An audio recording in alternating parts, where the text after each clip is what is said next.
আসসালামু আলাইকুম। চলে আসলো সেই 4 বছর পর পর সেই ফুটবল বিশ্বকাপ।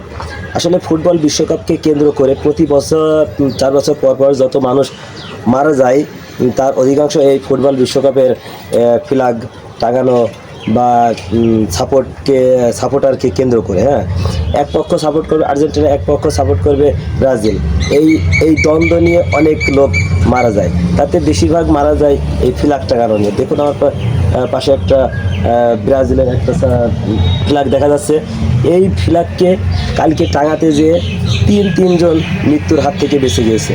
কারণ পাশে আরেকটা দেখা যায়, দেখুন এই পতাকাটা টাঙাতে গিয়েও একটা অবশ্যই একটা কারেন্টের একটা ঝুঁকিতে থাকে। কারণ ওখানে আপনার দেখতে পাচ্ছেন কিনা জানি না, এখানে 32,000 ভোল্টের বা 33,000 ভোল্টের বিদ্যুতের তার চলে গিয়েছে অবশ্যই বাড়ির উপর দিয়ে।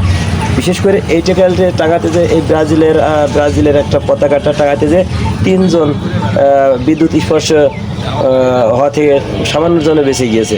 যেমন তাদের এটা যখন বাসটা টাঙাতে যায় তখন আপনার বাসটা 33,000 ভোল্টের তারে লেগে যায়। শুকনো বাস বিদায় তাদের কিছু হয়নি, কারণ তারা মানে ঝাড়া মেরে ফেলে দিয়েছে। 3টা লোক হাত বেঁচে যায়। আসলে আমি বলতে চাবো, আপনারা যে দলই সাপোর্ট করেন আর না করেন, আপনারা অন্তত এত রিস্ক নিয়ে পতাকা টাঙাতে যাবেন না, যাতে আপনাদের জীবনের ঝুঁকিতে পড়তে হয় আর কি। ধন্যবাদ।